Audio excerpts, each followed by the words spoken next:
All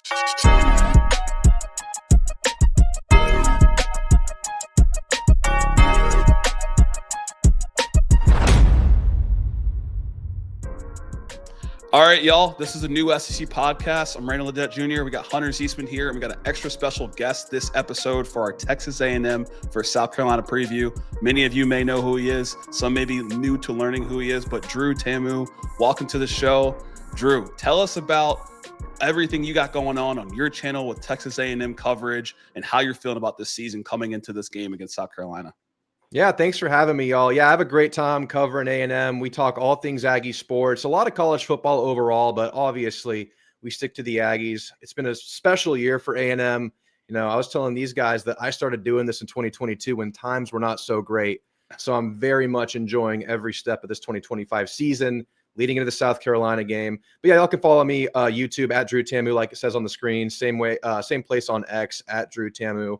And yeah, follow me, man. Even if you're not an Aggie, we have a lot of fun just talking the sport. Yeah. His Twitter is great. His channel is great. You got film coverage and everything. And so, you know, you got an extra special game this week with South Carolina going to College Station to take on Texas A&M. I was looking at the ticket prices for all the SEC games this week, and you wouldn't believe it, but this is the second most expensive ticket right now in the SEC compared to other games, and which is crazy because South Carolina's three. It's a clinch game. South Carolina's 3-6. It's $250 plus to get a seat. Hunter, thoughts on this game? Would love your thoughts. Well, you know, Drew being here, I mean, we talked a little bit about it. You know, the stretch that Texas A&M had at the end of last season that took them out of contention. It started with the South Carolina game. A lot of the same players are really here. You know, you got same quarterback on both sides of the ball with Marcel Reed, Lenora Sellers. This is a get back game for Texas A&M sitting in like a much more driver's seat. So I think the confidence is a lot more there for Texas A&M right now. Yeah, and I'm glad it is because, you know, it could be a sleepy game. Obviously, not one of the upper echelon teams in the SEC this year. You know, big losing streak. I mean, they're not in a great place. Just fired the OC, and A&M's coming home from a 3-game road streak. A bye week was in there too. It's been a long time since they've been in Kyle Field. Early morning game. I'm kind of glad we have the revenge factor in this one because you want to be awake, you want to be alive. And that ticket price, I guess I'm glad I bought them when I did. I bought them months ago. I made the plans a while ago, and I was watching them starting to climb as A&M was winning games. Like, I better just pull this trigger because what if we start winning all these games? Right. So I'm glad I got ahead of the curve there. Yeah, you definitely pulled the trigger or beat the crowd there, getting ahead of the curve. And you talked about that losing streak for South Carolina. This opponent in South Carolina is significantly different than last year. Last year, as Hunter mentioned, this game kicked off their second win in a 6-game winning streak where they beat Oklahoma, they beat Texas A&M, they had beat Clemson as well. This season is a completely different story. Last year, the offense was ranked 11th in the SEC passing wise and 4th in the SEC running wise. And this year, it's really not the same story. I mean, they tried to run the ball. That was kind of like what they came into the season wanting to do, was replace Rocket Sanders with Rasul Faison. It didn't come out that way. They are one of the more run-heavy teams from a pass and run play standpoint. They're opting to run the ball a lot more often. It's just not coming to fruition on the field. A lot of people are talking about Texas A&M run defense. I don't think that's really a concern, not only because South Carolina is not running effectively. A lot of those yards are chunk plays. Like you saw it in Missouri. You've seen it in a lot of these games. It's breakaway plays. I don't think Texas A&M is really breaking often to the run. It's some busted plays that are causing it. Yeah, I would agree with that. Versus Missouri, we're looking at maybe 5 or 6 plays that kind of define their whole running day. There were some big ones, and those are the ones that can break your back in a close game, so you have to be careful there. But I'm with y'all. I don't look at the run as a major concern in this game. I more so look at just the team finding big plays wherever it might be, whether that's in the air, whether that's on special teams, whether that's on a turnover. That's what I'm more fearful of than, say, the run or the pass individually. Yeah, and we saw that against Alabama. Like Nick Harbor, you know, he had a big touchdown play. I think it was like a 50-yard play, having those big kind of surprise passes.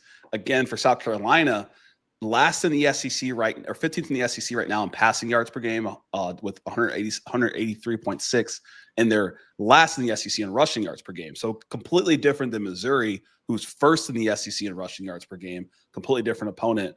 You know, a lot of talk has been on this Texas A&M offense. Drew, would love your thoughts on this offense versus this South Carolina defense. Yeah, I was actually just rewatching that South Carolina game versus Alabama, and it just felt like it was kind of the hand in glove fit for them to make it a game because Bama's obviously a pass first offense, and that's what makes them go. And that's kind of the one thing that South Carolina is doing well is defending the pass.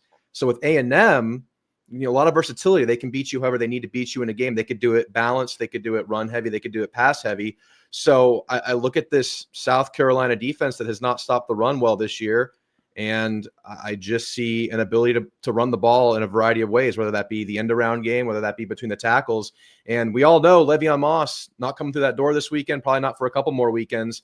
But A&M still found a way. Deep running back room, receivers that can make it happen when you get the ball in their hands, however you want to do it. So I look at the running game. I look at this to be a game where the running game shines again. And versus Missouri, it was kind of a slow burn. It was early in the game, a lot of sideline passes, a lot of screens, end arounds as well. But as that game wore on, A&M seems to get better, especially in the running game as games wear on. And that's adjustments. But mostly, I mean, Tommy Moffitt is a name that gets mentioned in every A&M podcast you'll ever watch. That's because we're seeing major results now in a year or two. So the offensive line, the running backs, the depth, it all shines as the game rolls on. So I would look for it to be kind of a slower burn on the ground as the game plan against this defense that doesn't stop the run very well and maybe is a little bit softer in the trenches than they were last year.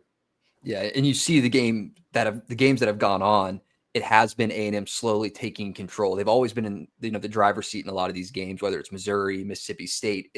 It's close, but these teams can't hang as A&M continues that physicality down the stretch with running the ball consistently, and because they can do a little bit of everything. You mentioned when you get the ball in the receiver's hands, they can make things happen. I was actually looking, and if you put Mario Craver, just his yak yards, if you just took the yak yards, he's in the top 20 in the SEC in total yards. So, you get the guy the ball. Even KC Concepcion, you saw it in the Missouri game, the screen pass that went for the touchdown. They're great playmakers, and it's helping Marcel Reed make high percentage throws, helping the game be able to be a little bit more compact, closer. So I think that they'll have an answer for the South Carolina pass defense. And, like you said, be able to run as much as they really want to. Yeah, what I always say is A&M's best asset as an offense is just the versatility. It's just the amount of ways they can hit you, the amount of leverage that's on the field at all times, and then a great offensive line to stabilize it. So it gives me a good bit of confidence going up against this defense. I'd be lying if I said I wasn't confident this weekend. I've been nervous every weekend. I'm still nervous with so much on the line. A little bit less so. Just a little bit less so this weekend. I will not lie to you guys. Yeah, and like you said, you were talked about this team getting up for this game. The game's at 11 o'clock Central. Hunter and I are East Coast based, so it comes on at noon. And it's obviously you're back in Kyle Field. It could be kind of sleepy when you have Samford next and then the game in DKR in Texas. You can't overlook this one, but I'm sure there's that quiet confidence facing this 3-6 South Carolina team. Lenore Sellers hasn't had his best season, but he is a guy that is still a gamer in my mind. And he's shown that he can, at a minimum, keep his team in some games, which might not matter in this game, but it could potentially be a factor. Man, I still have nightmares about the game last year. Just couldn't bring him down, couldn't bring Rocket Sanders down, couldn't bring, I forget the name, of the giant tight end they had last year down. They're just running through tackles last year. And you're talking about getting up for this game, getting up for an 11 a.m. game. A&M had this huge luxury this year of getting so many players back. It's really the same cast of characters minus the defensive line and plus a couple of really, really good receivers that just came up short in this exact same scenario last year. You had beaten LSU, you came off a bye, and then you lost your last 3 conference games. And it was brutal. This whole team lived through it. This whole team went through it, and South Carolina was part of that. So the mantra for this team has been finish. And this is part of like the finishing chapter of the season right here.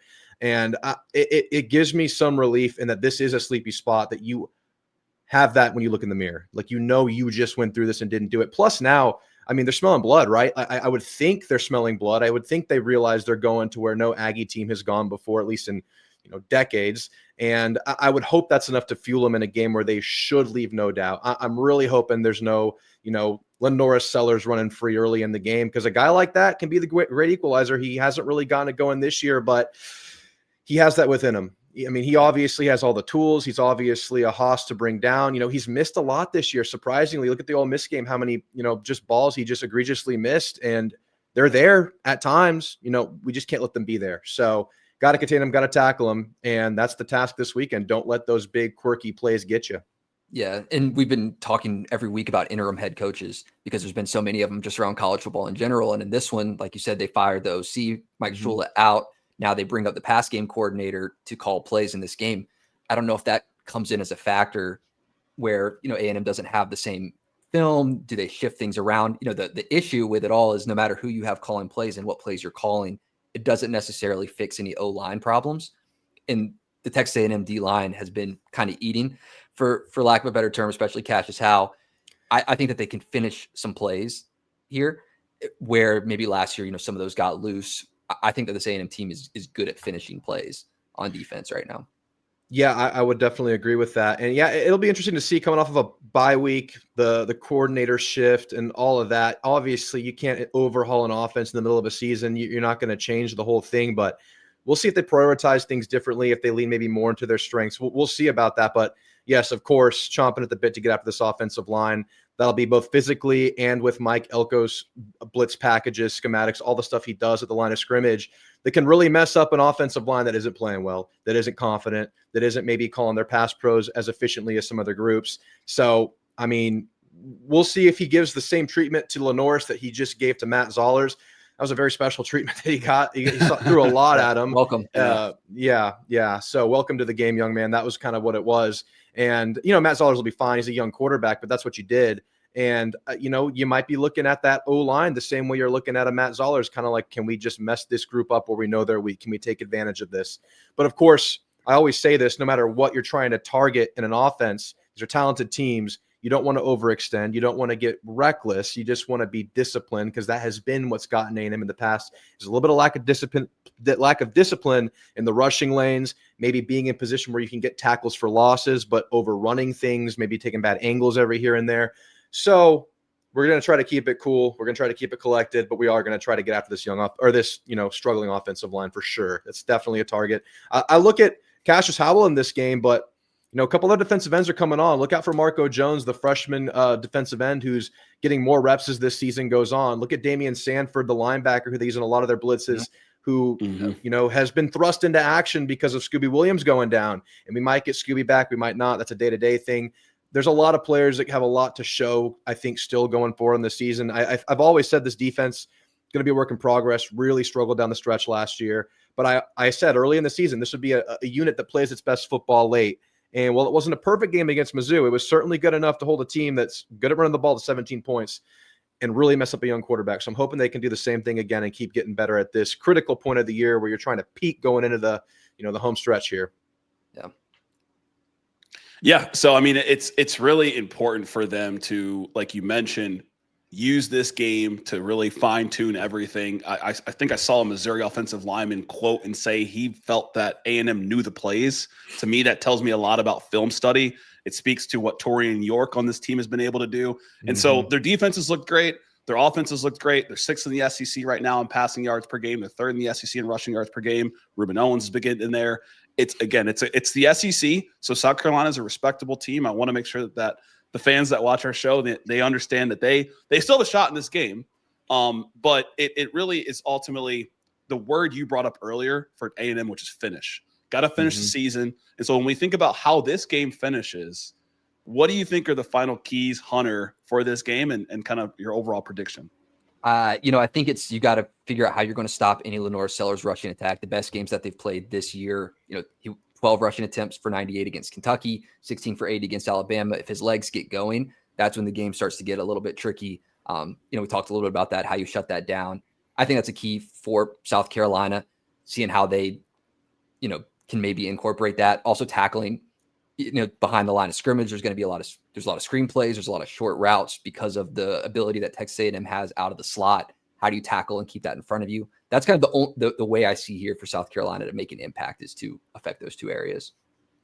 Yeah, and I'll say that I'll break down what South Carolina's win looks like this weekend, because it's not impossible. Like you said, it is the SEC, but a little bit of beamer ball, a little bit of special teams action. A&M has given up 2 pump blocks on the year, and I'm sure that Shane Beamer has this thing well scouted out. That's going to be a factor here.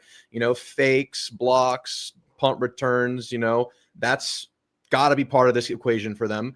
Turnovers. I like. Marcel Reed has thrown a few interceptable balls recently. I mean, versus LSU, he threw 2 picks and like 3 interceptable balls. Yeah. They can take advantage of those. They have a pretty good secondary. So that's another key there. You got to get turnovers. You got to put the ball on the ground, however it has to happen. And then offensively, it's can you find the big play? Can you get Nick Harbor going? Can you get Lenora Sellers running in space? Can you get him matched up with some safeties or some smaller players? And then can you just manufacture explosives off of that and cover the field? Because I don't think South Carolina is going on these long sustained drives against A&M, but I think they can score explosively. So it has to be an ugly game for South Carolina to get it. It's obviously not impossible. I'm picking the Aggies. I'm right around that 17-point cover. I mean, obviously I'm picking the Aggies. I'm right around that 17-point margin. I think I've been thinking about that spread a lot. It was a little jarring to see an SEC spread that big from the open. And, if it's 13.5, I think people are hammering A&M on that one. So I think 17, maybe more of a thought there. And I think it ends right around there. Yeah, I'm with you. I mean, it'll be a tough one just to bet because of how massive that line is. It's crazy. Feel comfortable to take it. But I mean, I'll probably end up taking A&M. I got 35-13. I think that it's one of those games kind of similar to Mississippi State, where because of the ability for both teams to run the ball a little bit slower to start, that A&M, that physicality that we talked about, the ability to do a little bit of everything, takes charge down the stretch. Maybe we see a little bit more Marcel Reed legs. I think there's a little bit of a secret there that they haven't necessarily needed to bring out, that they have it if they need it. And this could be one of the games where maybe we do end up seeing that, but I got A&M here. Yeah, I mean, I think on my end, I'm going to say 40-14 Texas A&M. I think Drew had brought up the special teams piece, right? But I think this is going to be an easy win for Texas A&M, 40-14. It could be close in the first half, and it'll be an interesting one. It's going to be on ESPN, noon Eastern, 11 a.m. Central.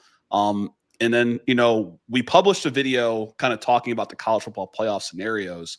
So Hunter is, I would say, the SEC football championship scenario god. So I'll let him explain what A&M needs to do to be able to get in. Yeah, tell me what I'm looking at here. I need to know. I need to learn here. No, man. It just took so long because there's so many different ways because of that fourth tiebreaker that is opponent win percentage. So you have not only what you can control, but you're even looking at Auburn games, because that's where A&M loses a lot of tiebreakers, is because of the opponent win percentage. Auburn really kind of screwing them as one of those teams that they played that because they're not winning SEC games. So, this game is a big one. If you lose this game, or if you lose the Texas game, A&M is still fine. They're just not in control. Winning this game doesn't lock you in. You still have to win that Texas game. Losing that one would put Ole Miss actually into, contention. So this weekend, A&M fans, I mean, a lot of you probably know it, a good Florida win would be good over Ole Miss. That would be helpful for you. Also cheering for Oklahoma. So those are two ones to keep your eye on. So for me, I'm keeping it real simple. I want Texas to lose every game. So if I just keep doing that, I think I'm all right, right? Yeah. No, that works. So. Yeah. So the nightmare scenario here, and I'm just going to say it, and I know some Aggies might not like me saying this, but it's losing to Texas, them getting into Atlanta and kicking us out of Atlanta. That is the absolute nightmare there. And I think with the four-way ties where the win percentage comes into play, the opponent win percentage, is that where that comes into play? Yeah, it comes in depending on what happens with the Texas-Georgia game for the most part, because of the whole head-to-head roundabout. But yeah. Okay, so what happens if Texas loses to Georgia? What am I looking at there? If Texas loses to Georgia, you're still kind of it depends. I mean, if you lose to Texas down the stretch, you're still kind of in this three-way tie with Georgia and Ole Miss that A&M loses based on opponent win percentage. So then Ole Miss would be in. So what you'd be really cheering for is Alabama to lose to Auburn and Oklahoma. Gotcha. Okay. Or let's just win every game. Let's just win every game. I don't want to think about it. So the key is to win every game. It doesn't matter. Yeah. It doesn't even matter, but it's a fun discussion. And like I said, I had to shamelessly plug that in our videos. You definitely go watch the scenario video. With the lack of SEC East and SEC West divisions that we had 2 years ago, now we have to deal with multiple tiebreakers, whether it's common opponent, win percentage of your opponents. Like A&M can't factor their schedule that everyone's beating LSU, everyone's beating Mississippi State, everyone's beating Florida. That's just kind of how it goes. But what A&M can control, you win against South Carolina, you win against Texas. Obviously, you expect to beat Samford, and then you're in Atlanta. All that to say, we're excited for the game this weekend. We're really grateful and obviously love to have you on here, Drew, and love to have you on for another episode as well. And so, as always, this is the new SEC podcast. I'm Randall Dett Jr. We got Hunter Ziesman and Drew. Anything else you want to wrap up with as we sign off here? No, thanks for having me, guys. I'd love to come back when A&M is inevitably playing Alabama in the SEC championship, because we all just know it's going to go down clean and it's going to happen that way. But no, follow these guys. They're doing a great job. I've checked out some of their shows before. I actually went and kind of scouted them out before I came on today, and I realized I had watched them before. So they're doing a good job. Their videos are out there. They're making a great product. So y'all make sure you sub here. Awesome. Well, we really appreciate it. We like to give some of the best SEC content out here on the internet. And as always, thank you for tuning in, everyone. And go ahead and hit that like and subscribe button. And until next time.